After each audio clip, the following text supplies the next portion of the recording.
They thought Earth was young, but we had been the eldest all along. The glyph matched. That was the problem. It should not have matched. And yet there it was, on my screen at 3 in the morning, glowing in split-panel comparison, like a confession I had not asked for. On the left, a fragment of Forerunner script recovered from a dead world 600 light-years from Earth. On the right, a Proto-Sumerian cuneiform tablet from the basement archives of the British Museum, predating any known human writing system by at least 1,000 years. The structural logic was identical, not similar, not reminiscent. Identical. The way you build a word from root components, the directional flow of meaning, the phoneme clusters embedded in the stroke patterns.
Tonight, the recognition hit me like a door slamming open in a quiet room. My name is Nathan Cole. I am a xenoarchaeologist, which is a fancy way of saying I dig through alien ruins that nobody important cares about.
Every species in the galactic conclave knows about them.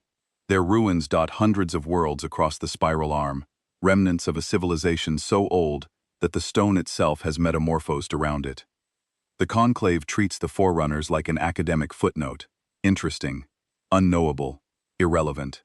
The Valith, who claim 1.2 million years of recorded history and wear their age like a crown, shrug at the forerunner question with the particular smugness of a species that considers itself the galaxy's eldest living culture. The Orokai, who are younger but larger and louder, speculate that the forerunners were silicon-based, or perhaps a hive mind. The Tesserine, delicate and precise, admit they simply do not know and move on. Nobody investigates seriously, nobody funds the research, nobody cares. I care. I have always cared, and now, at 3 in the morning in my cramped university lab in London, I was beginning to understand why the universe had punished me for caring. 6 hours earlier, I had been standing in the diplomatic gallery of the conclave spire, nursing a drink that tasted like lavender mixed with battery acid, watching Earth's ambassador smile through the most elaborate condescension the galaxy had to offer. It was the 30th anniversary of First Contact, and the conclave had thrown us a party. The word party is generous. It was more like a graduation ceremony for a child who had not yet graduated. Every species present, all 47 of them, treated the human delegation with the same careful warmth you would show a puppy that had learned to sit on command. Good boy, very promising. Keep it up. Ambassador George Palmer stood at the podium and thanked the conclave for its mentorship. His voice did not waver. His hands did not shake. He was a professional, and professionals endure humiliation with grace. Behind him, the massive curved display showed Earth's ranking on the Developmental Index, the conclave's system for measuring civilizational maturity. We sat at the very bottom, category emergent, the only species in the gallery without a vote. We had an observer seat, which meant we could watch the adults make decisions, and occasionally raise our hand if we had a question. The Valith elder Sorvon delivered the keynote. He was ancient even by Valith standards, his long silver-blue body draped in ceremonial fabric that shifted color with his mood. He spoke about Earth's promising trajectory. He compared humanity's progress to the Valith's own infancy, 1.2 million years ago, when they too had fumbled and stumbled before finding their footing. His tone was kind, generous, even, and every word landed like a slap. I stood in the back of the gallery with a Tesserine graduate student named Chiek, who had attached herself to my research team 6 months earlier for the fieldwork credit. Chiek was small, even by Tesserine standards, with iridescent skin that flickered between pale green and silver depending on the light. She watched Sorvon's speech with the detached curiosity of someone studying an anthropological exhibit. "Does it bother you?" she asked quietly. "Does what bother me?" "Being spoken to as children."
Every single day.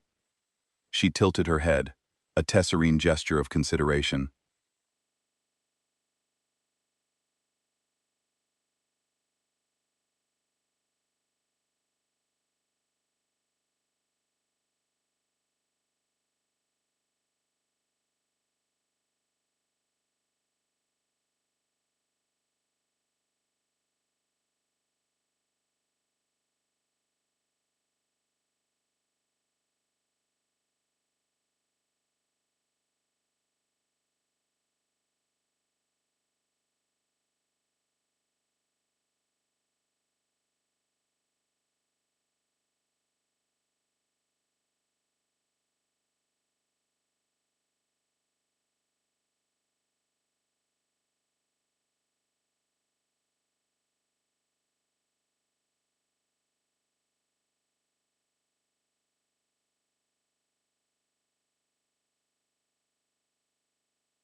If anything, your developmental speed should concern them, not amuse them. "Speed does not matter when your odometer reads 0, I said. "We have 5,000 years of recorded history. They have over 1,000,000. The math is the math." "Math can be wrong," Cheek said. I remember looking at her when she said that. I remember thinking it was a strange thing for a Tesserine to say, because the Tesserine are a species that reveres precision above all else. But she was not being imprecise. She was being prophetic, though neither of us knew it yet. The rest of the ceremony was more of the same. A Tesserine delegate presented Earth with a commemorative data crystal containing a curated history of the conclave, a gift designed for a species that could not yet write its own galactic history. An Orokai commander offered to conduct joint military exercises with Earth's fledgling defense forces, the way a parent might offer to let a child hold a tool. And through all of it, the human delegation smiled and nodded and said thank you, because what else do you say when the entire galaxy has decided what you are, and you have no evidence to the contrary? I noticed Ambassador Palmer's hands during the final round of applause. They were steady, but his knuckles were white.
The museum houses the Conclave's collection of Forerunner artifacts, displayed in climate-controlled cases with small plaques that read things like Origin Unknown, Estimated Age 3.8 billion years, Purpose Unclear.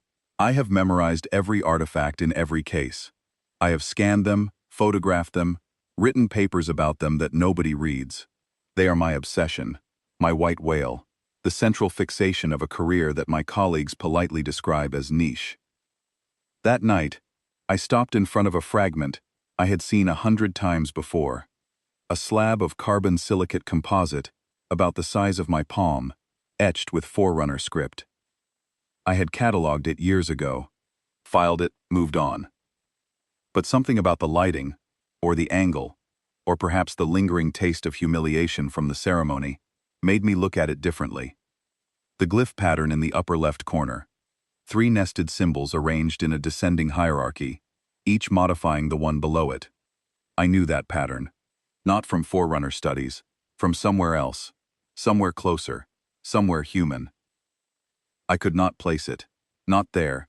Not standing in the museum with ambassadors and dignitaries milling past me.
I flew back to London that night, went straight to my lab, pulled up the Forerunner glyph scans, and set them beside every ancient human writing system I could find in the digital archives. Sumerian, Egyptian, Indus Valley, Oracle Bone, Linear A, Linear B. Nothing matched. But the Proto-Sumerian samples, the ones that predate the known Sumerian script by roughly a millennium, the ones that linguists argue about, and nobody fully understands, those gave me pause. The stroke directionality, the phoneme embedding, the hierarchical nesting of modifier glyphs. That was when I ran the phoneme extrapolation. It is a technique I developed myself, a way of reconstructing probable sound values from structural relationships in a script. I ran it on the Forerunner glyph. Then I ran it on the Proto-Sumerian sample. The outputs should have been different. They should have been worlds apart, separated by billions of years and hundreds of light years. They were not different. The phoneme values aligned within a 3% margin of drift, which is exactly what you would expect from the same root language, evolving independently over an immense span of time. Not two separate languages that happen to look alike. One language, one system, diverged from a common ancestor so old that the divergence itself spans geological epochs.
I told myself it was pareidolia, pattern seeking in noise, the human brain finding faces in clouds.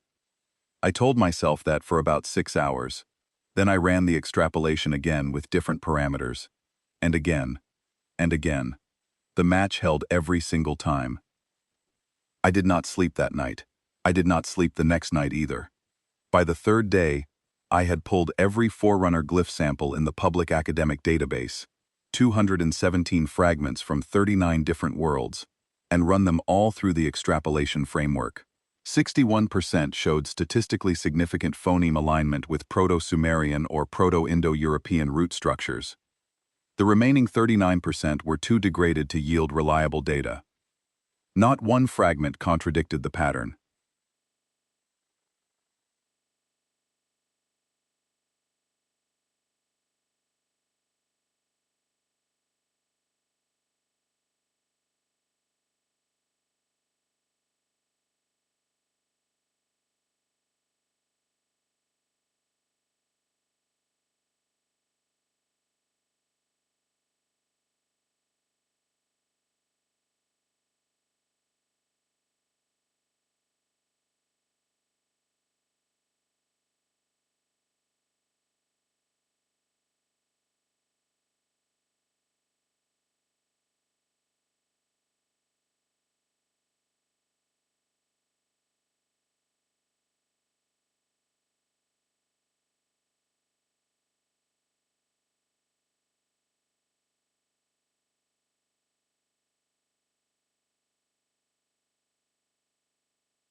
It was the middle of her sleep cycle, and she answered with the particular irritation of a tesserine who has been woken before her circadian minimum. I told her what I had found. There was a long silence, then she said, "I will be on the next shuttle." She arrived in London 14 hours later. I showed her the data. She reviewed it with the ruthless precision of her training, checking my methodology, questioning my assumptions, running her own analyses. After 7 hours, she set down her datapad and looked at me with an expression I had never seen on a tesserine face before. It took me a moment to recognize it, because the tesserine do not wear their emotions openly. It was fear. "Nathan," she said, "if this is correct, then the Forerunners were not alien." "I know." "If this is correct, then the Forerunners were human." "I know." "If this is correct, then your species is not 5,000 years old. Your species is older than every civilization in the Conclave combined, older than the Valith, older than the Orokai, older than the Tesserine, older than anything." "I know," I said for the third time, and the word tasted like ash in my mouth.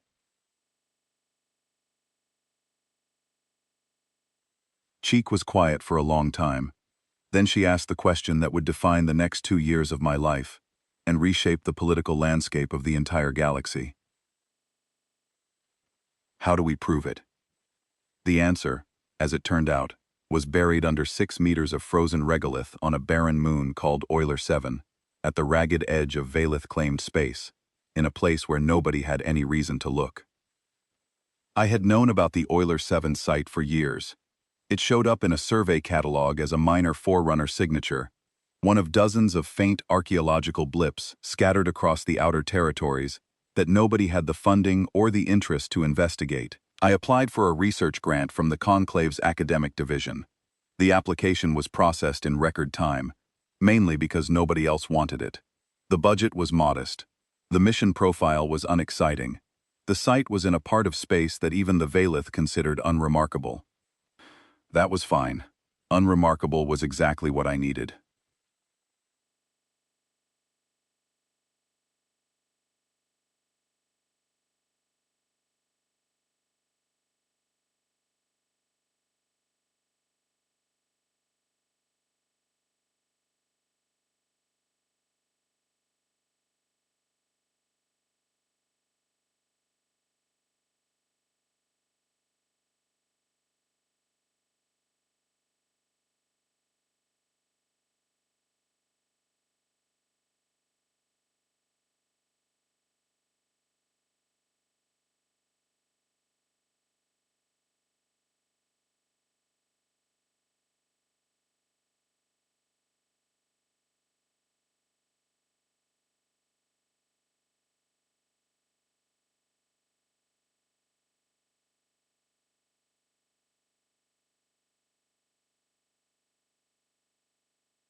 Lucy Webb, a computational linguist who had helped me build the phoneme extrapolation framework, and who was the only other human alive who understood why the glyph match mattered. Grace Bennett, our engineer, who could keep a drilling rig operational in conditions that would make most machines weep. Ben Shaw, our pilot and general-purpose problem solver, who asked no questions and fixed everything. And Cheek, who had officially extended her graduate fieldwork, and unofficially become the only alien I trusted with the most dangerous discovery in human history.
The moon was exactly as advertised, a gray, airless rock orbiting a gas giant in a system with no habitable planets and no strategic value.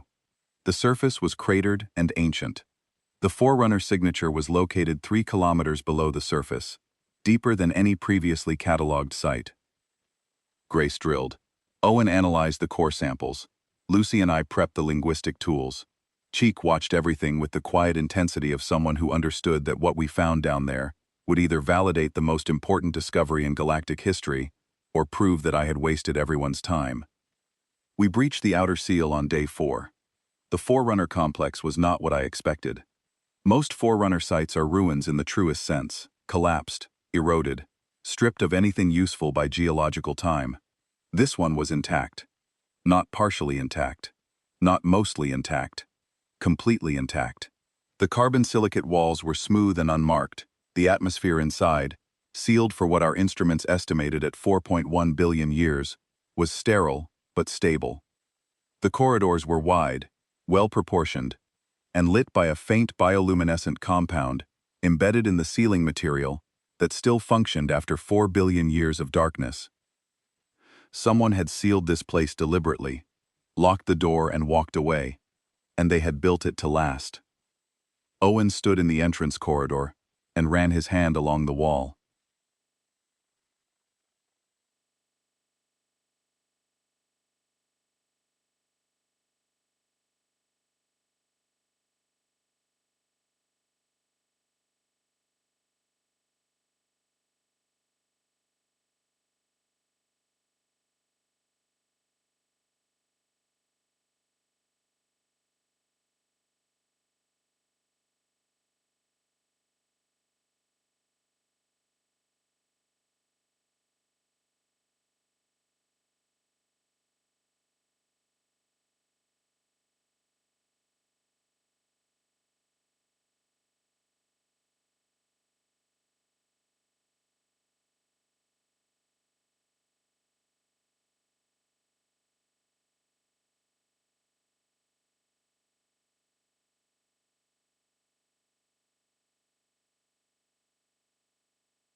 But the construction quality is an order of magnitude higher. Whoever built this was not improvising. This was designed to survive geological time.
The corridors branched and merged in patterns that felt deliberate, almost intuitive, as if the layout had been designed for beings who navigated by instinct rather than signage. No labels, no directional markings, just the gentle curve of walls and the soft glow of ancient light, guiding us inward. We found the library on day 6. I use the word library because that is what it was, and because the simplicity of what we found was, in its own way, the most shocking part. The room was enormous, roughly the size of a cathedral nave, with a vaulted ceiling that disappeared into shadow above us. And lining every wall from floor to ceiling were shelves. Physical, material shelves made of the same carbon silicate composite as the walls, holding thousands upon thousands of tablets.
"This is wrong," she said.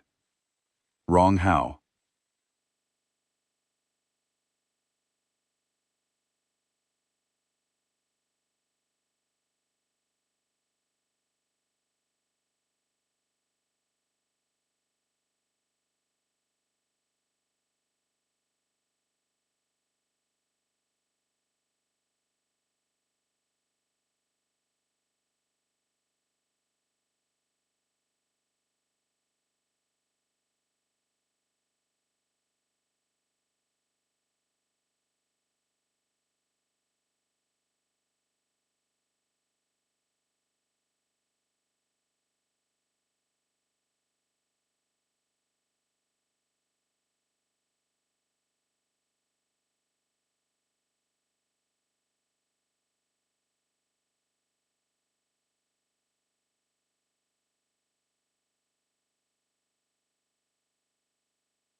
It is the first thing a species outgrows. Maybe they were being primitive on purpose, Ben said from behind us. I walked to the nearest shelf and lifted a tablet. It was heavier than it looked, dense with the weight of material engineered to endure. The surface was covered in script, Forerunner script. The same glyphs I had been studying for 20 years, but here they were, crisp and clear, uneroded, as sharp as the day they were carved. I held the tablet up to my scanner and ran the phoneme extrapolation in real time. The results came back in seconds.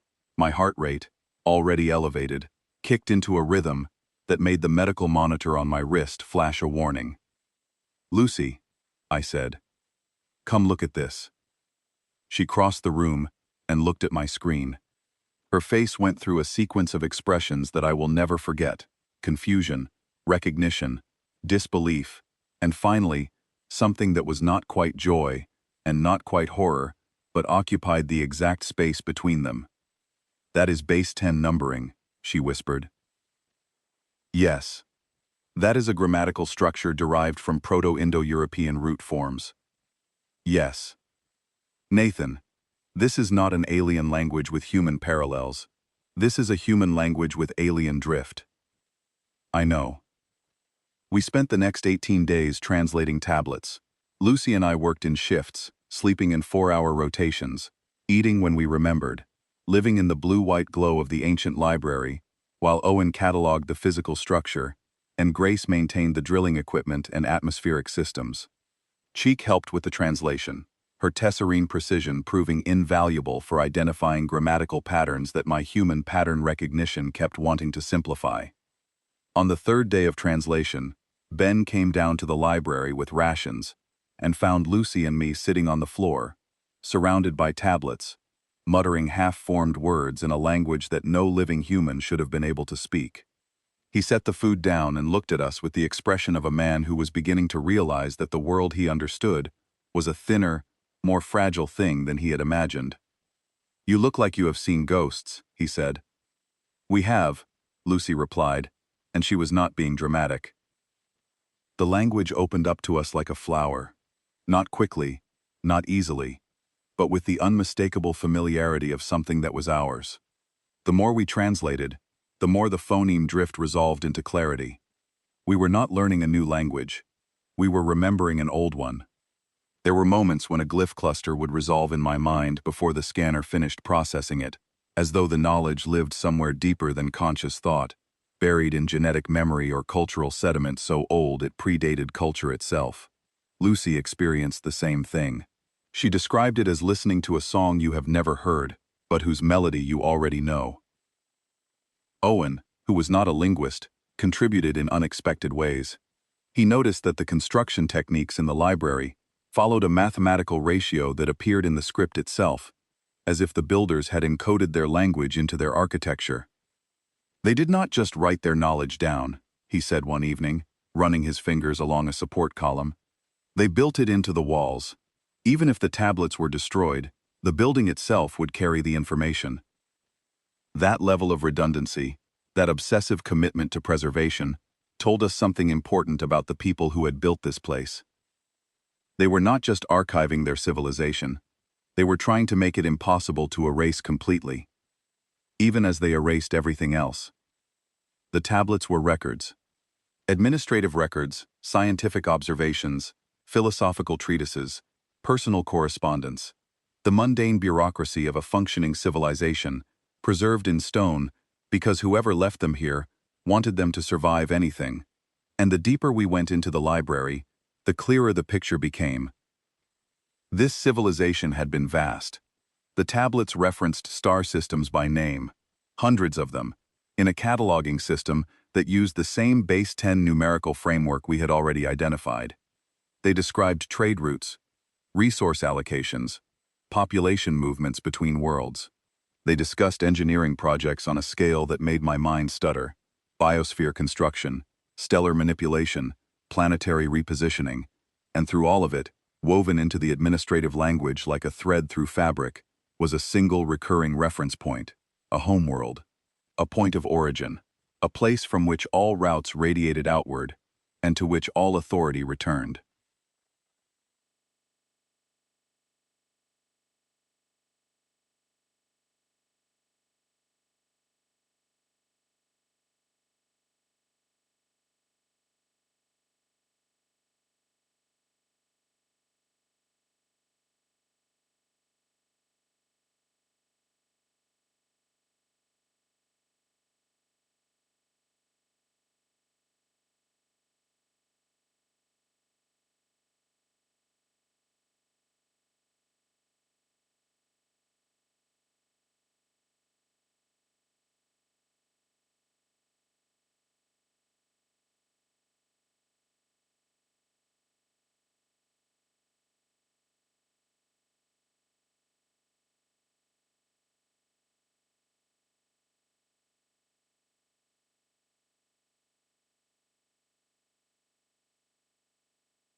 The process took 3 days because the coordinate framework was based on stellar positions as they had existed 4 billion years ago, and stellar drift over that timescale is substantial.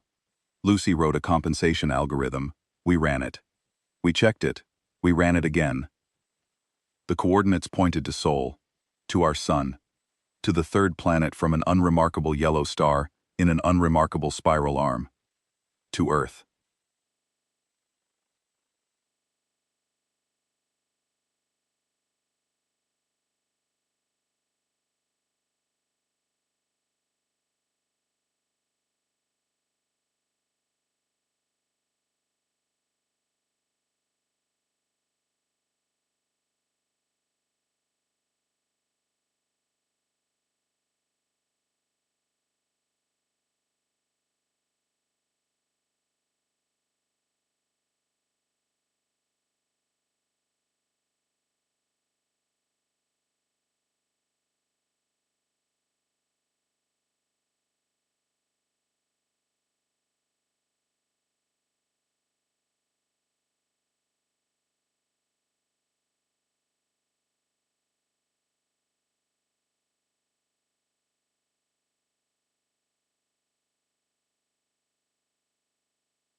Owen stood behind me, silent.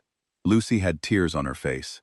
Ben leaned against the doorframe with his arms crossed and his jaw set, processing the information the way he processed everything, quietly and completely. Grace was topside, unaware of what we had found, running maintenance on the drill. Cheek crouched beside me and looked at the coordinates on my screen. "I need to show you something," she said. She led me to the far end of the library, past shelves we had not yet catalogued, into a smaller chamber that connected to the main hall through a narrow passage.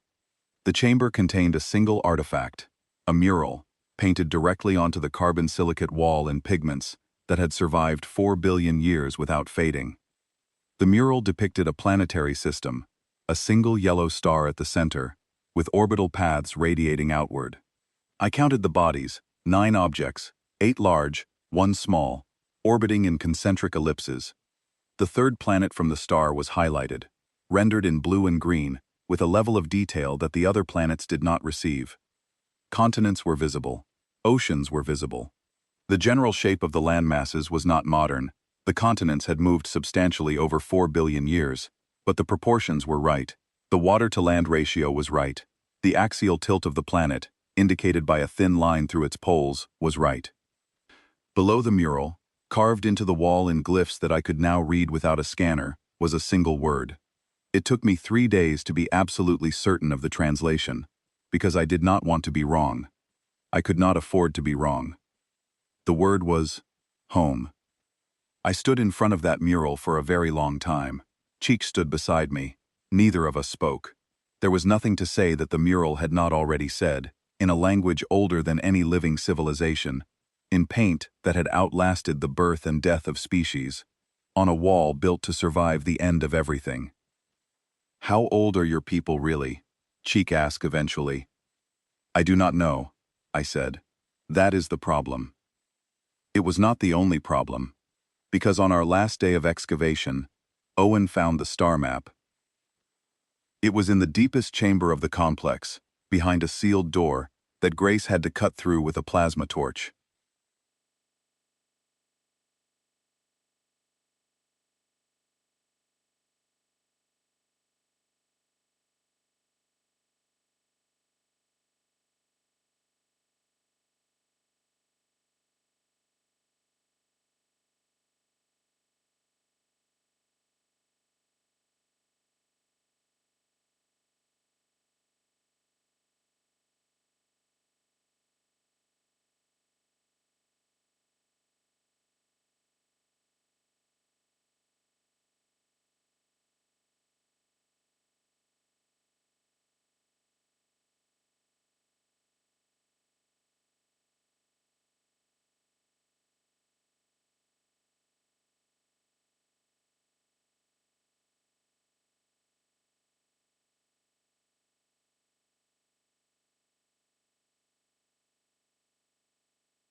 Not electronically, chemically.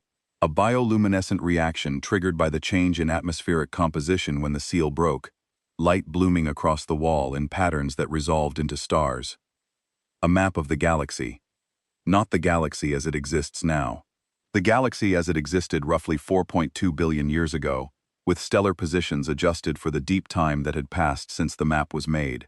And marked on that map, in the same blue-green pigment used in the mural, were thousands of star systems connected by route lines, trade routes, communication networks, the arterial highways of a civilization that had spanned the galaxy when every other species in the conclave was still single-celled bacteria floating in primordial oceans.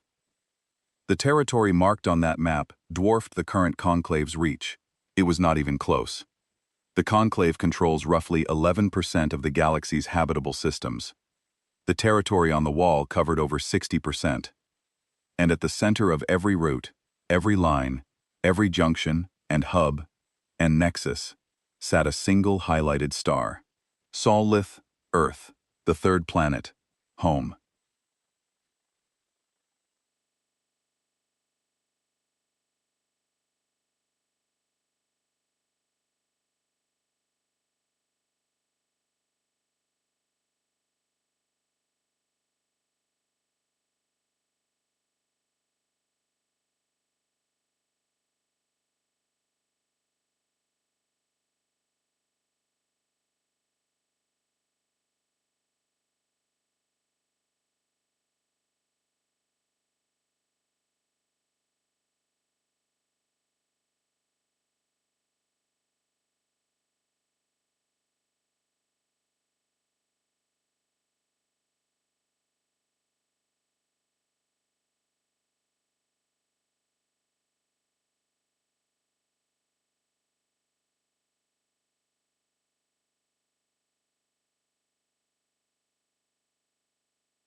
It was a throne room, and we had simply forgotten.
Then I sat in the pilot's chair beside Ben and stared at the forward display, where the stars hung motionless and ancient, and suddenly, impossibly, familiar.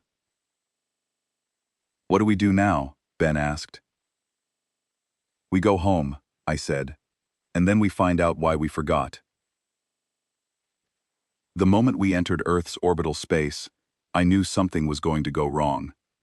I had transmitted a preliminary report to the University of London and to the Conclave's academic division during our transit. The university replied with cautious enthusiasm. The Conclave did not reply at all. But someone had been reading my transmissions, because when we landed at the European Interstellar Port outside Geneva, there were 4 people waiting for us on the tarmac who were definitely not from the university. Henry Price was a tall man, with the kind of face that conveyed permanent disapproval. He introduced himself as the chair of the United Nations Stellar Committee, which was the body responsible for managing humanity's relationship with the Conclave. The 3 people with him did not introduce themselves at all. They wore dark suits and carried encrypted data pads, and looked at me the way a surgeon looks at a tumor. "Dr. Cole," Henry said, "we need to talk about your findings." I filed a preliminary report with the academic division. We intercepted that report before it reached the division.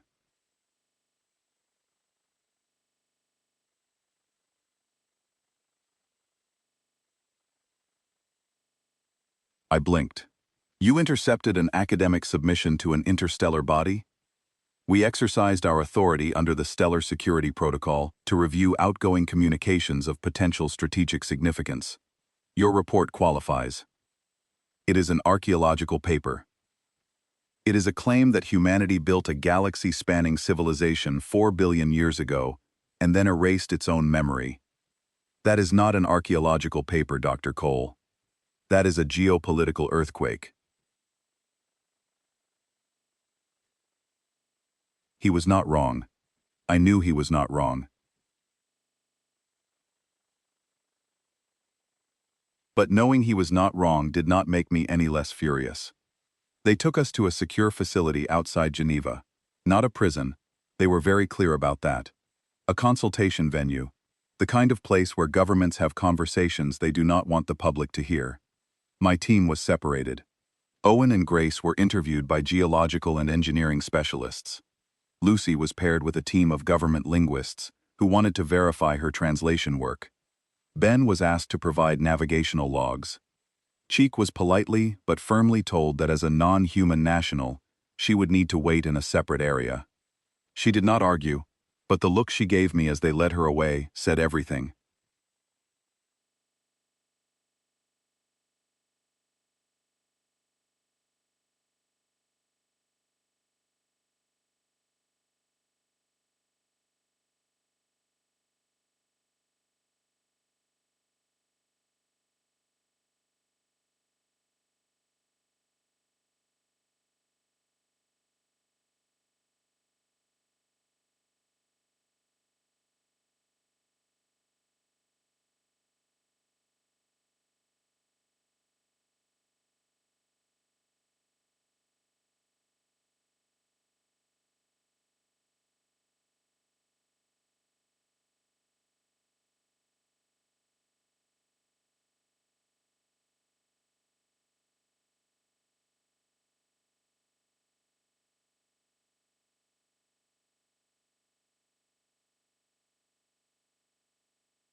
Military liaison to the Stellar Committee.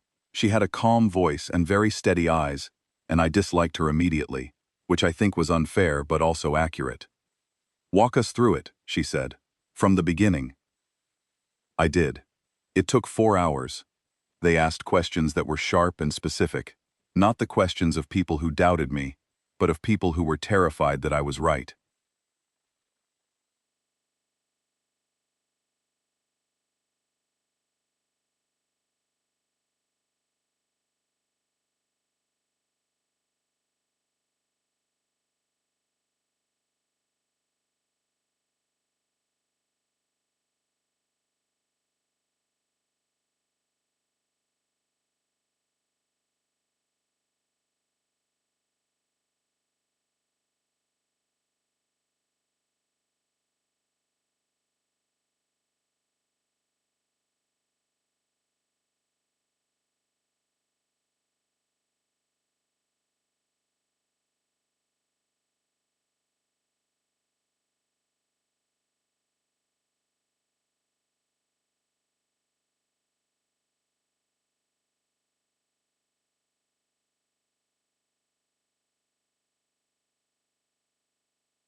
"This is being classified," Henry said.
"The Euler 7 site is in Valith claimed space. They will find out eventually." "Eventually is not now," Claire said. "We need time to understand the implications before we share them with species who have been condescending to us for 30 years based on the assumption that we are infants. What do you think happens to galactic politics when those species learn that we were building empires while they were pond slime?" I opened my mouth to argue. Then I closed it. Because she was right, and the picture she painted was not a comfortable one. They gave me a choice, though I am not sure it was a real choice. I could cooperate with the classification, work with the government's team, and help manage the disclosure on a timeline that would not destabilize the conclave. Or I could go public independently and watch the chaos unfold without any control over the narrative. I chose the first option. I told myself it was the responsible thing to do. I told myself it was the mature, careful, diplomatic approach. I told myself a lot of things. But the truth was simpler. I was afraid. Not of the government. Not of the conclave. I was afraid of what we had found, and what it meant, and what came next. And having someone else take charge of the fear felt like a relief. That relief lasted approximately 6 weeks. During those 6 weeks, I worked with a team of government scientists to verify and extend the Euler 7 findings. They were good scientists, thorough, methodical, skeptical in the productive way that advances knowledge rather than obstructing it. They confirmed Lucy's translations. They confirmed Owen's material dating. They ran independent analyses that I had not thought of and reached the same conclusions. The data was solid. The forerunners were human. Humanity was old. But the government was not ready to go public, and the longer they waited, the more anxious I became, because I had made a mistake. A deliberate, calculated, ethical mistake that I do not regret, but that I knew would have consequences. I had given Chiak a copy of the data before we landed. She was my colleague, she was my friend. She had been part of the discovery from the very first night in my London lab, when she looked at the phoneme extrapolation and showed me fear on a tesserine face. She deserved to have the data. And more than that, I trusted her to do the right thing with it, even if the right thing was not what the United Nations Stellar Committee would have preferred. Cheek did the right thing. She sent the data to her academic supervisor at the Tesserine Institute of Comparative Archaeology. Her supervisor sent it to the institute's director. The director sent it to the Tesserine representative on the conclave's governing council, and within 72 hours, the entire conclave knew. Henry Price called me at 2 in the morning. He did not yell. He was too professional for that. But the controlled fury in his voice was worse than yelling. He asked me if I had leaked the data. I told him the truth. He asked me why. I told him the truth about that too. That some discoveries are too big for one species to sit on, and that the longer we waited, the more it would look like we had something to hide. He told me I had just started a fire that could burn down 30 years of careful diplomacy. I told him 30 years of careful diplomacy had gotten us an observer seat and a pat on the head. He hung up. The conclave demanded an official presentation of the evidence. Earth's government, no longer able to control the timeline, agreed. I was informed that I would be the one presenting, partly because I was the discoverer, and partly, I suspect, because if things went badly, it would be useful to have a scapegoat who was already on record as having defied classification orders. The presentation took place in the Grand Assembly Chamber of the Conclave Spire, the same station where I had stood in the back of the gallery 6 months earlier, nursing alien liquor and swallowing humiliation. Now I stood at the central podium, facing representatives of 47 species, with my data projected on the massive curved display behind me.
The Tesserine listened with the focused attention of scientists being presented with extraordinary evidence.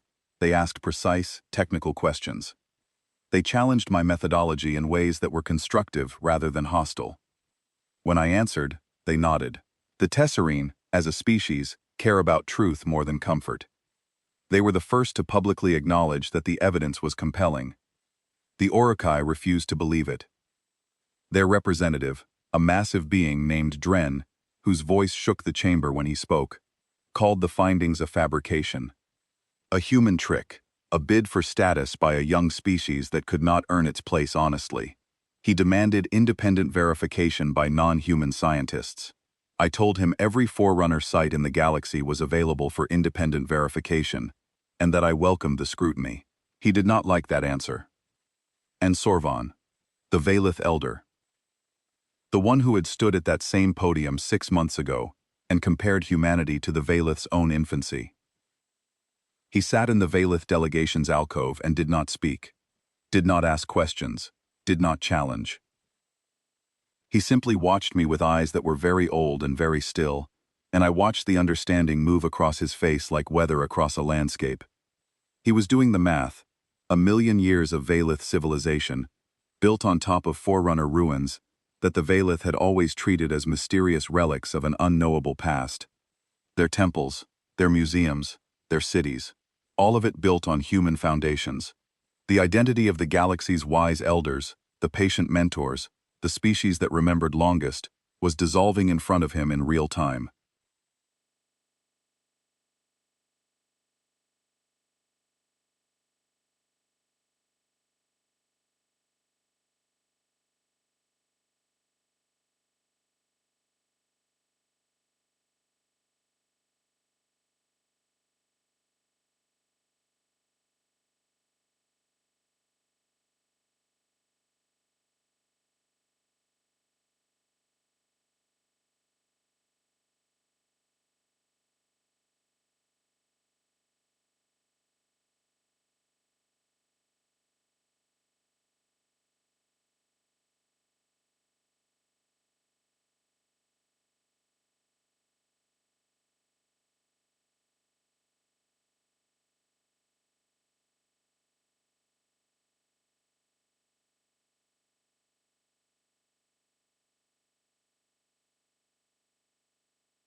What I saw instead was something quieter and more painful. I saw grief. The conclave did not reach consensus that day, or the next day, or the next week. The political earthquake that Claire Ashton had predicted was unfolding in slow motion, and it was worse than she had imagined, because it was not a single quake. It was a cascade. Every species in the conclave had built some portion of its identity on the assumption that the Forerunners were an extinct alien mystery. Discovering that the Forerunners were human did not just change humanity's position in the galactic hierarchy, it changed everyone's position, every ranking, every assumption, every treaty and trade agreement, and cultural exchange that had been built on the foundation of who was old and who was young.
I was, depending on who you asked, either a hero or a traitor.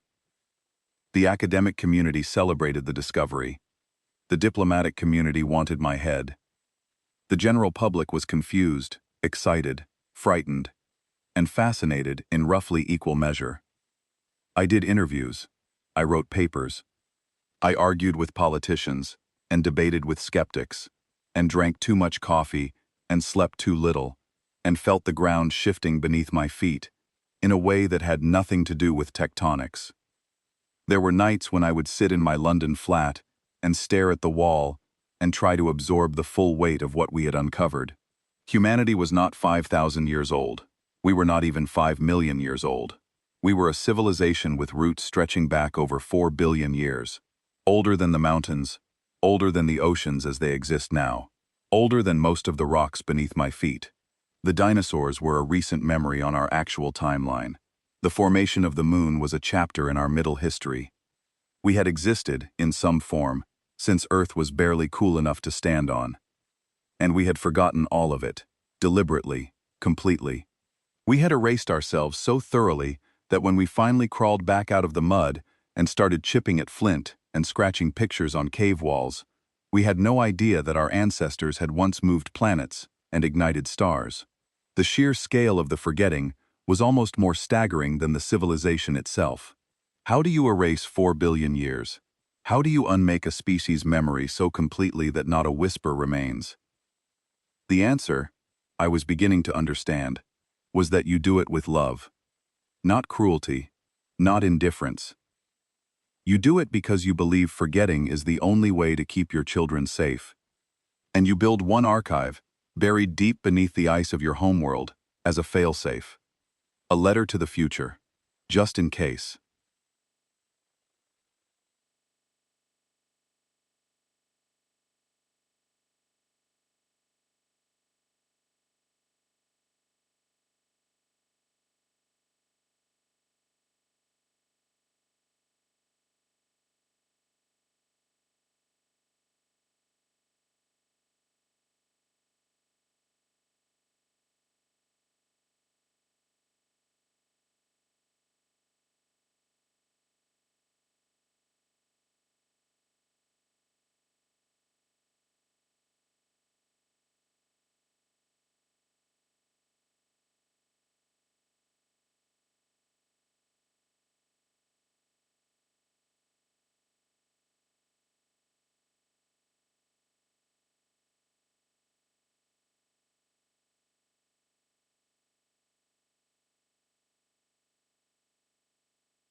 What about them? They used shelves, Nathan. Physical shelves. They had technology that could reshape stars, and they stored their most important records on shelves, like a public library. What is your point? My point is that they were people. Not gods, not abstract intelligences. People who made choices about how to store their books. People who painted murals and carved single words into walls. Whatever they built, however far they reached, they were still fundamentally like us. They liked the weight of a thing in their hands. He was right. And somehow that made it worse. Lucy Webb, who had been working with me since the beginning, called me one evening with something in her voice that I had learned to recognize. It was the sound of a person who has found something that they wish they had not found. Nathan, she said, you need to come to the Antarctic. The Antarctic.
Carbon silicate composite, geometrically identical to the Euler 7 complex. I sat down. How big? 50 times larger. I did not speak for a moment. Then I asked the question that mattered. How old? The surrounding ice cores date to the Archean Eon. Over 4 billion years. Nathan, this thing was built before multicellular life existed on Earth.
Something in there is still running.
Silent rooms, where the only voices were the ones I imagined.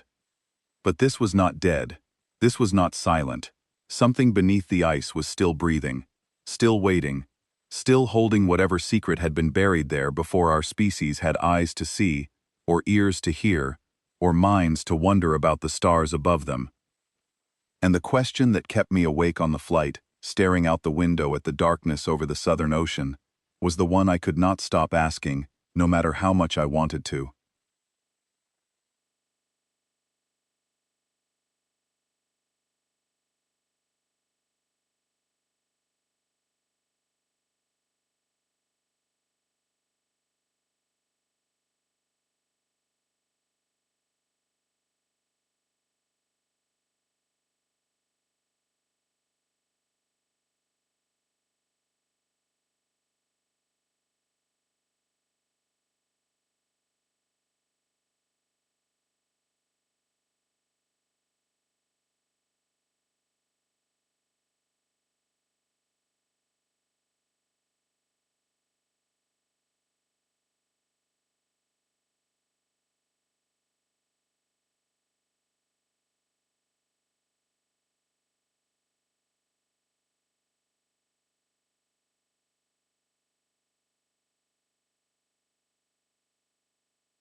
The elevator descended through 3 kilometers of ice and ancient rock, and nobody spoke.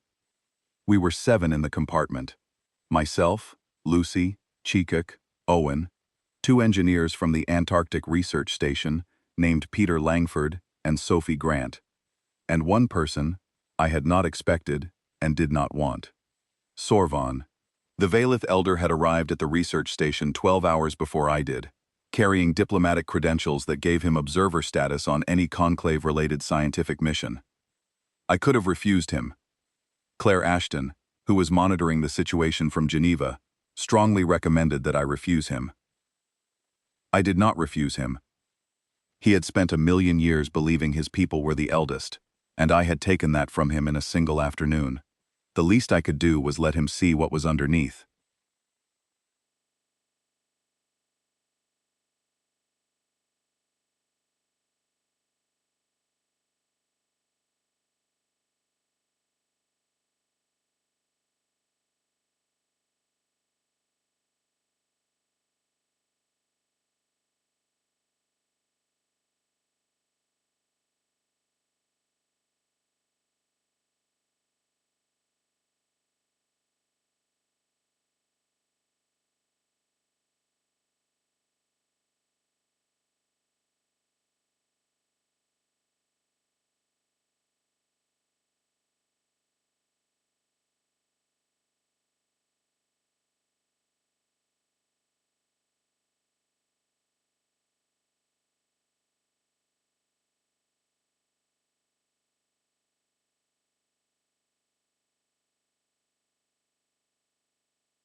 The scale was staggering.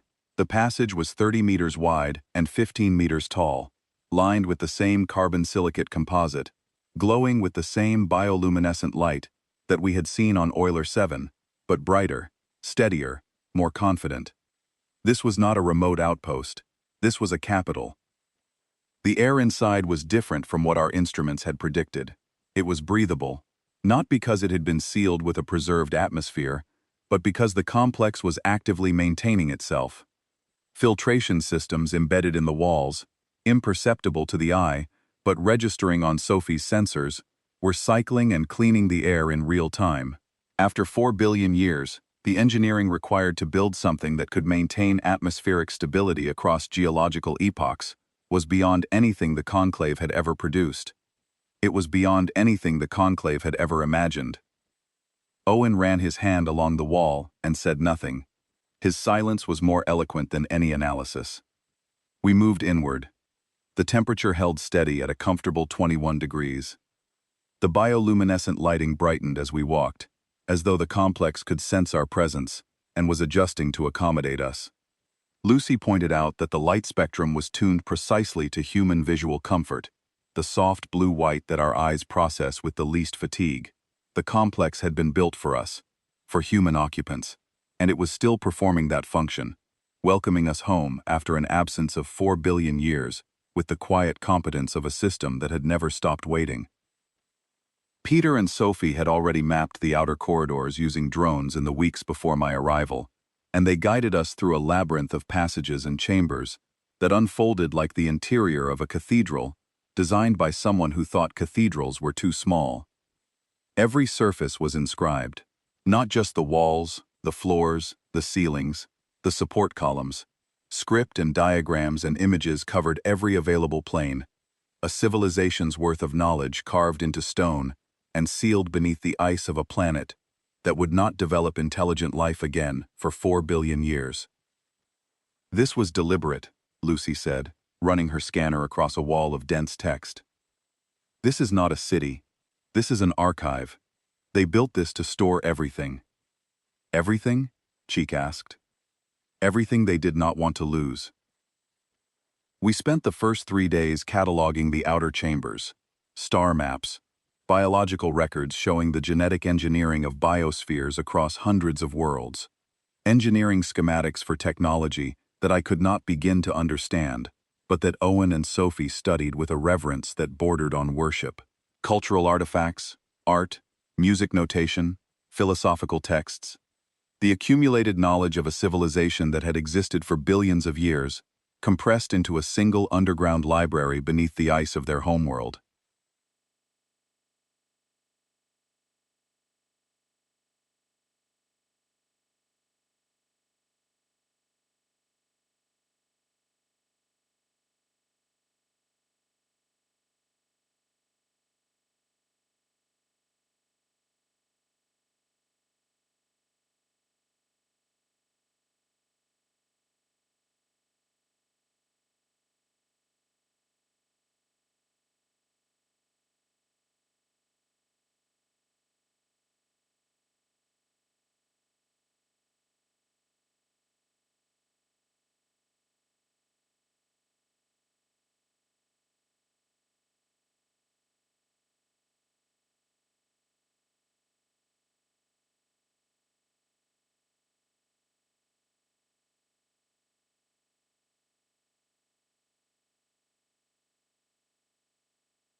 He moved through the chambers slowly, touching nothing, reading nothing because he could not read the script, simply looking.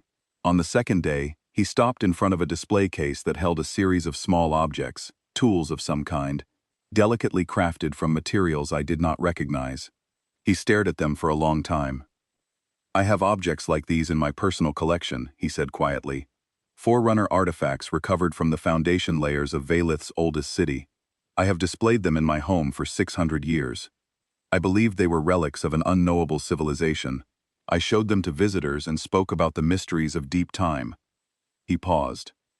They were yours. They were ours, I confirmed. Do you understand what that means? Not scientifically. Personally, every Valith child is taught that our people were the first to look at the stars and wonder. It is the foundation of our culture, our identity, our purpose. We are the wise elders, the ones who remember longest, the ones who guide.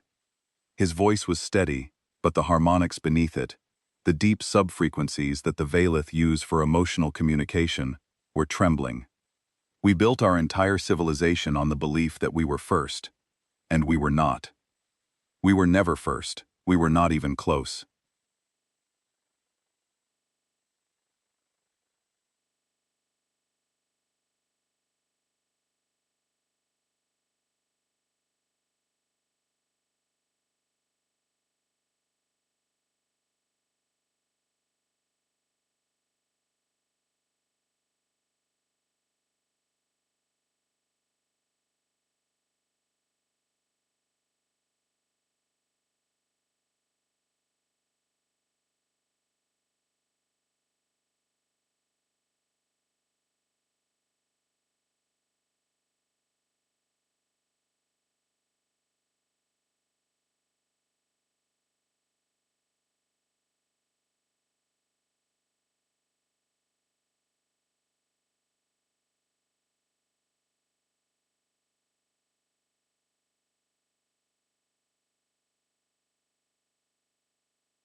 You did not choose this. You did not plant Forerunner ruins beneath our cities.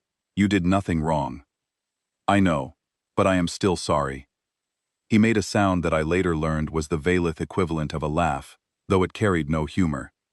Your species apologizes for things that are not your fault.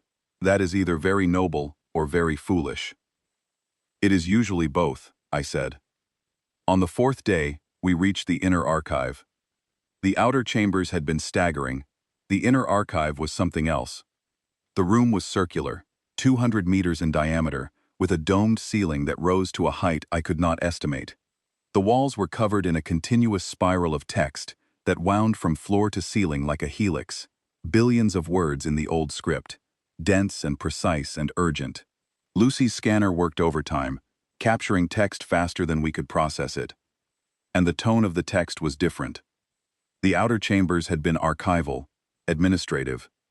The calm, ordered records of a functioning civilization, documenting its achievements. The inner archive was not calm. The language shifted as we moved deeper into the spiral, becoming clinical, then terse, then something I can only describe as frightened. These were the records from the final era, the last days of the oldest civilization in the galaxy. They discovered something, Lucy said, her voice hushed. She was reading ahead, her scanner feeding translated text directly to her display. Near the end, after billions of years of continuous existence, they found something. An enemy? Owen asked. No, a principle, a property of the universe. They call it, she frowned, working through a passage that was dense with unfamiliar terminology.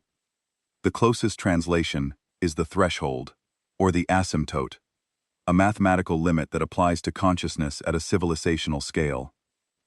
She read further. We waited. The silence in the chamber was absolute, the kind of silence that exists 3 kilometers below the ice of a continent that humans had only explored for 200 years.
consciousness, when it reaches sufficient density and duration across a large enough volume of space, becomes detectable, not by other civilizations, by something else, something structural, something embedded in the fabric of reality, the way gravity is embedded in mass.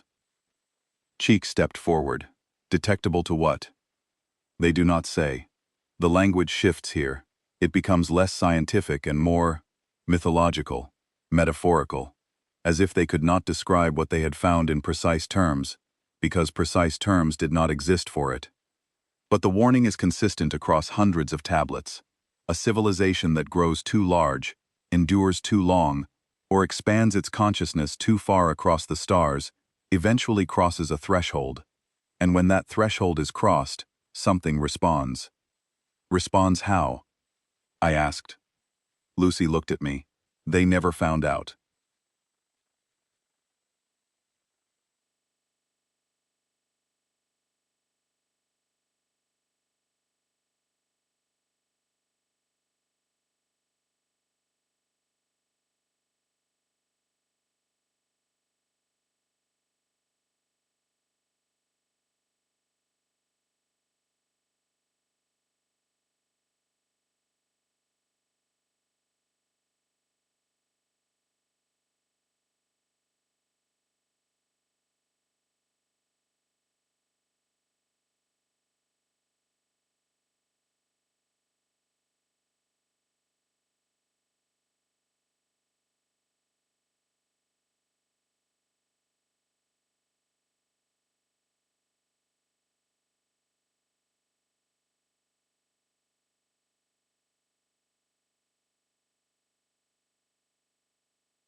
And they calculated that they had a choice.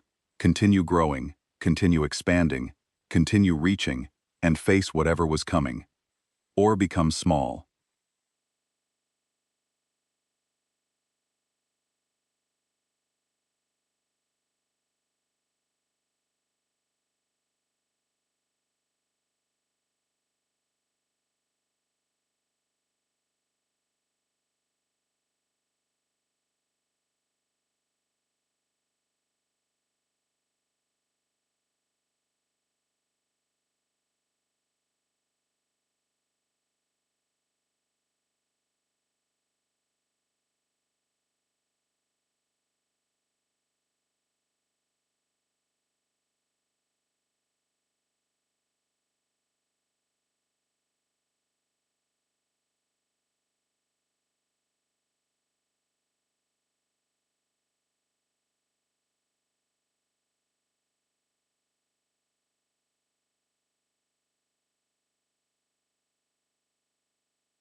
They dismantled their civilization, all of it. Every colony, every trade route, every communication network, every piece of technology that connected them across the stars. They took it apart deliberately, methodically, over what the records suggest was a period of several million years. They scrubbed their own history, they destroyed their own archives, all except this one, and presumably the backup on Euler 7. They seeded the biospheres of their former colonies with genetic material designed to produce new intelligent species over evolutionary timescales. And then they returned to Earth and they started over. Started over, Owen repeated. As what? As nothing. As animals. As pre-technological beings with no memory of what they had been. They erased their own knowledge, their own languages, their own identity. They chose to forget because remembering would mean reaching again, and reaching would mean growing, and growing would mean crossing the threshold.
When he finally spoke, his voice was barely a whisper.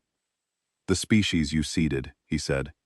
"The civilizations that grew from the biospheres you engineered." "Yes," I said, because I knew what he was going to ask. "My people, the Valith, the Orokai, the Tesserine, all of us. All of you. We are your garden." I did not answer that. I did not have to. Cheekik moved closer to me. Her iridescent skin had gone pale. The green faded to near white. "Nathan," she said, "if they took themselves apart to avoid the threshold, and if the threshold is triggered by the expansion of consciousness across space, then the conclave is already expanding. 47 species, thousands of inhabited systems, communication networks spanning the spiral arm. We are doing exactly what your ancestors were trying to prevent." "I know," I said. "And now we have remembered. You have remembered. You are rebuilding the roads." "I know." The weight of that moment settled on all of us differently. Lucy set down her scanner and leaned against the wall and closed her eyes. Owen stood very still, his geological mind running calculations about timescales and probabilities that the rest of us could not follow. Sophie had gone pale.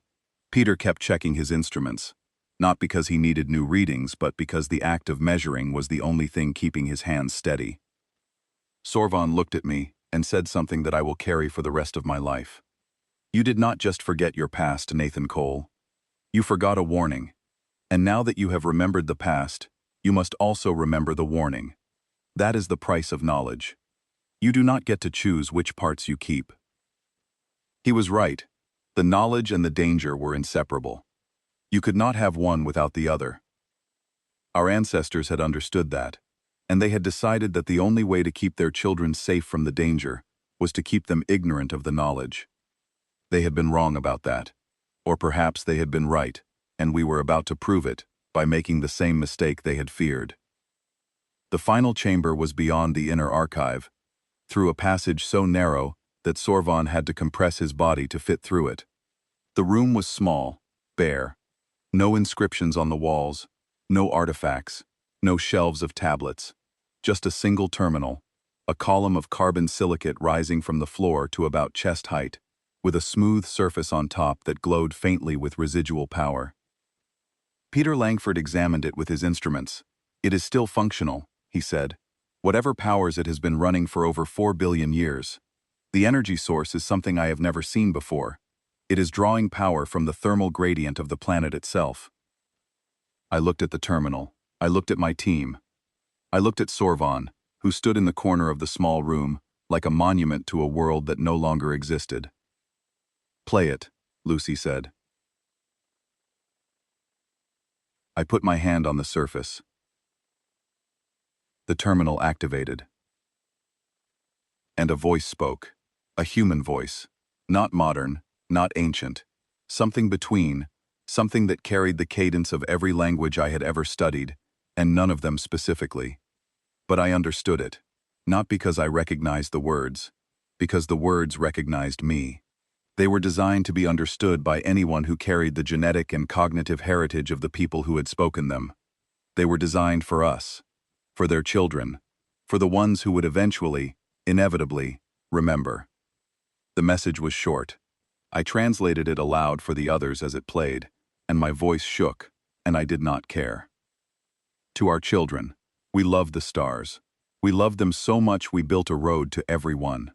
But something lives in the space between stars, and it wakes when the road grows too long. We could not fight it. We could not hide from it. So we became small, and we prayed that small would be enough. If you are hearing this, you have remembered. And if you have remembered, then the road is being built again. Be careful. Be so careful. And forgive us for making you forget." The message ended, the terminal dimmed. The silence that followed was the loudest thing I had ever heard. Cheek was the first to move. She crossed the room and stood beside me, and looked at the terminal, and then looked at me with those precise tesserine eyes. "What will you do?" she asked. "I do not know yet," I said. That was a lie. I was already beginning to know. I just was not ready to say it out loud. The recording leaked. I did not leak it. I want that on the record. It was not me, and it was not Cheek, and it was not Lucy, or Owen, or Ben, or Grace, or Peter, or Sophie. It was the Orokai Observer. The Conclave had insisted on placing observers at the Antarctic site after the Euler 7 disclosure, and one of those observers was an Orokai communications specialist named Vec. Vec transmitted the recording to the Orokai delegation before the rest of us had even returned to the surface. The Orokai delegation, still smarting from Dren's public refusal to accept the Euler 7 evidence, released it to the full conclave within hours.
If the evidence was going to prove them wrong, they wanted to be the ones distributing it rather than the ones caught denying it. Within 3 days, every species in the galaxy had heard the message. A human voice, 4 billion years old, warning its descendants about something that lurked in the fabric of reality. The effect was immediate, and it was chaos. 6 conclave species began dismantling their interstellar communication networks within the first week.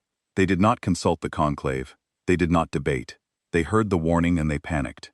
The Pelori, a species I had barely interacted with, shut down their entire colonial network and recalled every ship to their homeworld. The logic was blunt. If the ancient humans had been afraid, the Pelori should be terrified. Other species refused to believe the recording was genuine. Dren, the Orokai representative, reversed his position overnight and went from calling the Forerunner evidence a fabrication to calling the asymptote warning a fabrication. The evidence was real, he now conceded, but the warning was superstition. Ancient humans scared of the dark, nothing more. The Tesserine conducted their own independent analysis of the recording and the terminal and issued a public statement confirming its authenticity. The statement was precise, clinical, and devastating. The terminal was genuine. The energy source was genuine. The linguistic analysis confirmed human origin. The Tesserine did not offer an opinion on whether the asymptote itself was real, because, as they noted, the data required to evaluate that claim did not yet exist. But they confirmed that the ancient humans had believed it, and that they had acted on that belief with the full weight of a galaxy-spanning civilization behind them. Earth was in turmoil. Governments that had barely managed to agree on trade policy with the conclave were now confronted with the revelation that humanity had once been the dominant civilization in the galaxy and had voluntarily surrendered that position to avoid a cosmic threat. The debates were fierce and endless. Was the asymptote real? Were our ancestors right to dismantle everything? Should we stop expanding? Should we go further? What were we supposed to do with this information? I was at the center of all of it, and I hated every moment.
I am not a leader.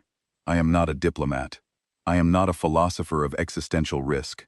But people kept asking me the same question, over and over, in interviews and hearings and private conversations, and shouted exchanges on the street.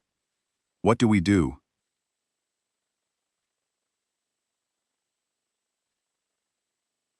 I did not have an answer. Not yet. But I was working on one. The key was in the data, not the warning itself, but the science behind it. The ancient humans had detected the asymptote through mathematical models, predictive frameworks that described the behavior of consciousness at a civilizational scale. Those models were in the archive. Lucy was translating them. And the more she translated, the more a picture emerged that was both terrifying and, in a way I struggled to articulate, incomplete. Our ancestors had detected the asymptote. They had modeled it. They had calculated its approach. But they had not understood it. Their models were predictive, not explanatory. They could describe what would happen when consciousness crossed the threshold, but they could not explain why. They knew the what, they did not know the how. And they had made their decision. The decision to dismantle everything and forget, based on incomplete understanding. Based on fear. I understood that fear. How could I not? They had looked into the mathematics of the universe and seen a shadow, something vast and responsive, and triggered by the very act of growing and thinking, and reaching across the stars. The rational response to an incomprehensible threat from a position of incomplete information is caution.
They had been the only civilization in the galaxy, the only intelligence, the only perspective.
Our ancestors had faced the asymptote as a single species, however vast, with a single cognitive architecture, a single way of thinking about the universe.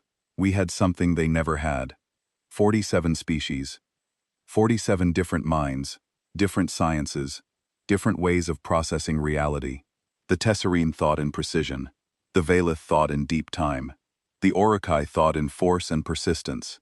Humanity thought in patterns and connections and stubborn, reckless curiosity. What if the asymptote was not a problem for one mind? What if it was a problem that required all of them? I went to see Sorvan. He had returned to the Conclave Spire after the Antarctic expedition, and had not spoken publicly since. I found him in his quarters, a large space decorated in the Valith style, calm light and flowing water, and surfaces that shifted color with the ambient temperature. He was sitting alone, and he looked old. Not the dignified old of a Valith elder at the height of his authority, the hollowed-out old of someone whose foundation had been removed.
You have told me quite enough, Dr. Cole. One more thing, then I will leave you alone if you want. He gestured for me to sit. I sat. The archive contained records about the seeding program, I said. The process by which our ancestors engineered the biospheres of their former colonies to produce new intelligent species. The Valith were not random. You were not an accident of evolution. The ancient humans designed your genetic precursors with specific traits in mind. Sorvan was very still. The Valith were engineered for wisdom, I said, for patience, for long memory and careful thought.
Sorvan's harmonics, which had been silent, began to resonate, low and deep and powerful, the sound filling the room like the vibration of a struck bell. Your people did not fail at that, I said. You succeeded. For over 1,000,000 years, the Valith held the galaxy together. You mentored younger species, you maintained peace, you preserved knowledge. The galaxy is alive and thriving because of you. That is not a small thing. That is the most important thing anyone has ever done. The resonance deepened. I understood, belatedly, that this was how the Valith wept. What do you want from me, Nathan Cole? He asked. I want you to help me do something our ancestors never tried. What is that? Face it together. I addressed the full conclave the following week. Not as the representative of a category emergent species, not as an observer in a borrowed seat, not even as the inheritor of the eldest civilization in galactic history, though that is what I was. I addressed them as a man who had found something terrible in the dark, and who did not want to face it alone. The chamber was full. Every species present. Even the ones who had been dismantling their networks. Even the Pelori, who had recalled their ships. Even Dren, who still thought the asymptote was superstition. They came because the stakes were too high to stay away. Because whatever they thought of humanity, whatever they thought of the Forerunner evidence, whatever they thought of me, they could not ignore the fact that the oldest civilization in the galaxy had looked into the structure of reality, seen something looking back, and been so frightened that it erased itself from existence. I stood at the podium and I spoke. 30 years ago, humanity made first contact. You welcomed us. You gave us a seat, small, in the back, without a vote, but a seat. You taught us. You mentored us. You were patient with us even when your patience looked a lot like condescension. And through all of it, you believed you were the elders, and we were the children. You were wrong, and I am sorry for that. Not sorry that the truth came out, because truth always should, but sorry for the pain it has caused. I know what it feels like to have your understanding of yourself shattered in a single afternoon. It happened to me in a laboratory in London, at 3 in the morning, and I would not wish that experience on anyone. But I did not come here to apologize. I came here because our ancestors left us a warning, and I do not believe that warning is the end of the story. I believe it is the beginning. The ancient humans detected the asymptote. They modeled it, they feared it, and they made a choice based on that fear. A choice to become small, to forget, to erase everything they had built, and start again from nothing. They made that choice alone. They had no one to consult, no other perspective, no other way of thinking about the problem.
"47 species, 47 ways of seeing the universe, 47 different sciences, different philosophies, different cognitive architectures. The Tesserines see precision, where we see patterns. The Valeth see deep time, where the Orokai see force. Every one of you brings something to this room that no one else can replicate.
I am proposing something that has never been attempted in the history of this galaxy.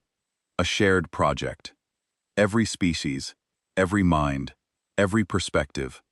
working together not to retreat from the asymptote, not to pretend it does not exist, and not to expand recklessly as if it cannot touch us. A third path, one our ancestors never considered because they did not have what we have, each other. I am not asking for human dominion. I do not want it. I would not know what to do with it. I am asking for something harder. Partnership. Real partnership. The kind where nobody gets to be the elder and nobody gets to be the child. The kind where we face the dark together and figure out what lives in it. Not because we are brave, but because we have no better option, and because every one of us deserves a future that does not depend on being small enough to escape notice. My ancestors loved the stars. They loved them so much they built a road to every one. And then they tore those roads apart, because something in the dark frightened them. I understand their fear, but I will not repeat their choice. And I am asking you not to repeat it either. I stopped. The chamber was silent. That particular kind of silence that is not empty but full of thought and calculation, and the slow grinding of minds against the hardest question any of them had ever faced. Dren stood first. You are asking us to trust a species that hid the most important discovery in galactic history behind a classification order. Yes, I said, I am. And I am asking you to trust us, not because we have earned it, but because the alternative is worse. He stared at me for a long time. Then he sat down. He did not agree, but he did not leave.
Or we may learn how to exist without drawing it. We will not know until we try. Your ancestors tried, and they chose to stop trying. My ancestors were alone.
Maybe that mind was brilliant. Maybe it was the most brilliant mind the galaxy has ever produced. But it was still one mind. And one mind, no matter how brilliant, has blind spots. Cheek stood. In the gallery, not on the floor, because the Tesserine graduate students did not have speaking privileges. But she stood, and the room noticed. I joined his dig for the fieldwork credit, she said, her voice carrying clearly across the chamber. I am staying because he is right. There was a moment, a beat, where the entire room balanced on a knife edge. Then Sorvon rose. The Valeth elder, the one who had wept in his quarters, the one whose entire identity had been dismantled and rebuilt in the span of 3 months. He rose to his full height, which was considerable, and his harmonics filled the chamber with a resonance that every species could feel in their bones. "The Valeth accept," he said. "We were built to be caretakers. It is time we earned the title." One by one, others followed. Not all. Some left. Some refused. The Pelori hesitated, agonized, and ultimately stayed. Dren stayed, scowling, but stayed. By the end of the session, 31 of the 47 species had committed. It was not unanimous. It was not clean. It was not the triumphant moment of universal agreement that stories like to pretend happens when the stakes are high enough. It was messy and imperfect, and riddled with reservations and conditions, and barely concealed mistrust. It was enough. I named it the Eldest Compact, not because I thought the name was good, but because Cheek told me it needed a name, and I was too tired to think of a better one. The compact was simple, a shared commitment to study the asymptote, to understand it, to find a way to grow and reach and build without crossing the threshold that had frightened our ancestors into oblivion. Not retreat, not reckless expansion. A third path. In the days that followed the vote, I watched the compact take its first fragile steps. The Tesserine offered their computational resources, vast networks of processing power that could model the asymptote equations at scales the ancient humans never achieved. The Valeth opened their deep-time archives, 1,000,000 years of observational data about the cosmos that could help calibrate the models. The Orokai, still skeptical but committed, contributed their understanding of high-energy physics, a field in which they were unmatched. Even the Pelori, who had nearly fled, offered something unexpected. Their species perceived electromagnetic radiation in spectra that no other conclave species could detect.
Now, with the asymptote framework as a guide, those patterns might finally make sense. Humanity contributed what we have always contributed best: questions, connections, the stubborn refusal to accept that a problem is unsolvable simply because it has not been solved yet. Lucy began working with Tesserine mathematicians to translate the ancient models into modern computational frameworks. Owen partnered with Orokai physicists to study the material science of the archives, looking for clues about the energy systems our ancestors had used, and how those systems might have interacted with the asymptote. Grace, who had spent most of the expedition maintaining drilling equipment and had quietly absorbed more of the discovery than any of us realized, proposed a network of monitoring stations positioned at the edges of conclave space, designed to detect the kind of disturbances the ancient models predicted. Everyone found their place. Everyone had something to give. The night after the vote, I stood on the observation deck of the conclave spire and looked at the stars. The same stars my ancestors had mapped and colonized and named, and then abandoned. The same stars they had loved so much they gave them away. Cheek found me there.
No, it is not.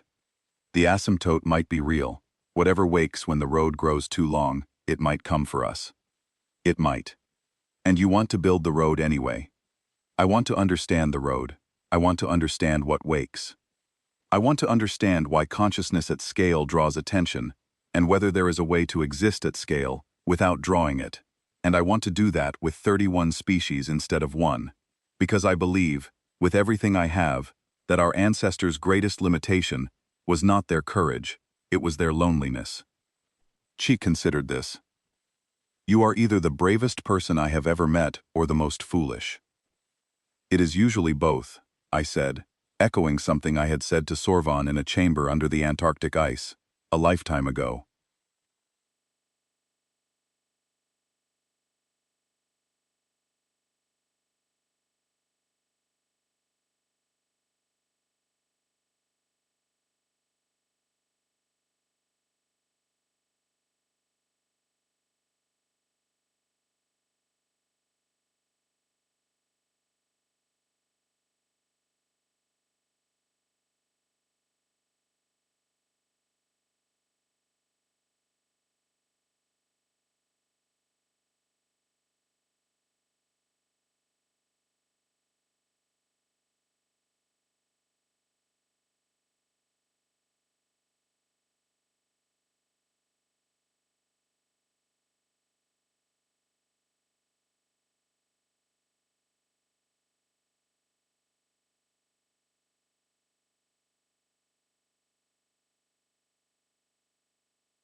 Then she went to bed.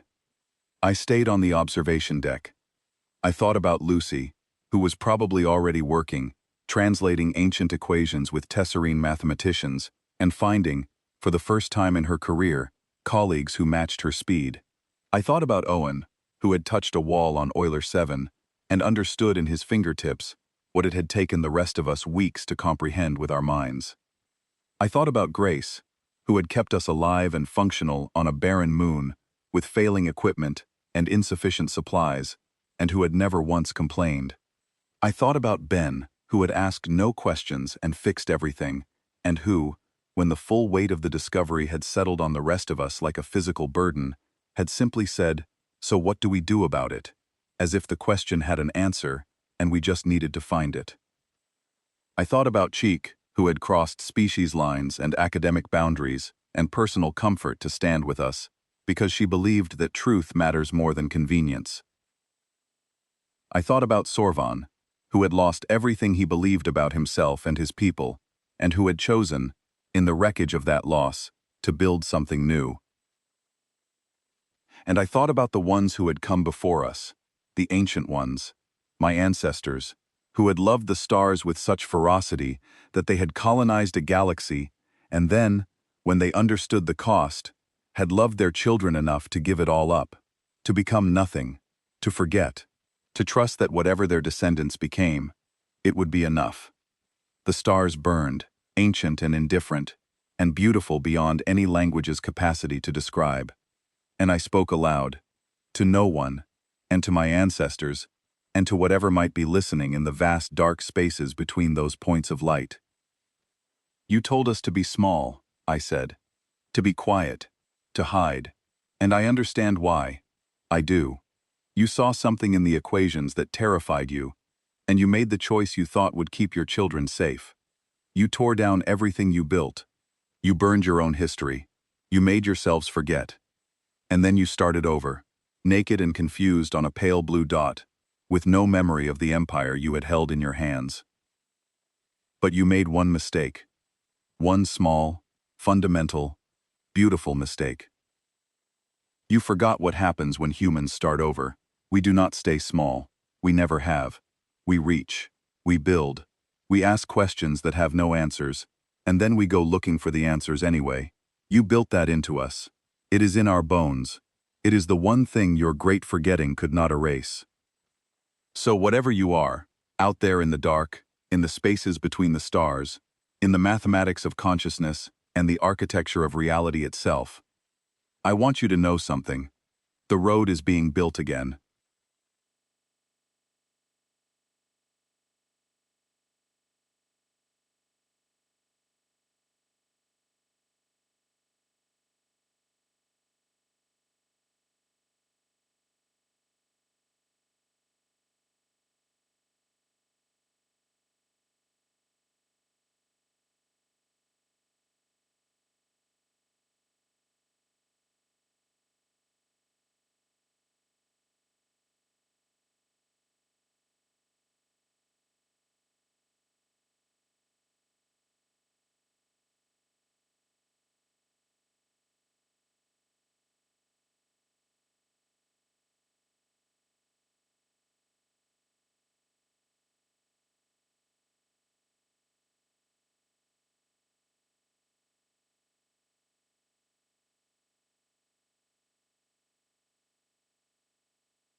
31 species, 31 ways of seeing, 31 minds working on a problem that one mind could not solve.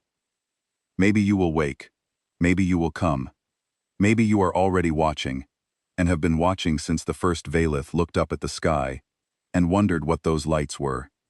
I do not know.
And my people have been here since before any of you opened your eyes. The eldest, the first. The ones who loved the stars so much they gave them away, and then forgot they had ever held them. We remember now. We remember everything. And we are not afraid. We are not afraid because we are not alone. And that, I think, is the one thing in this universe that the dark did not expect. I stood there for a long time after that. The stars did not answer. They never do. But they burned, as they had burned for billions of years, before any mind arose to marvel at them. And as they would burn for billions more, and in their light, I saw not a warning, or a threat, or a limit, but an invitation. Come, the stars said, come and find out. And we did.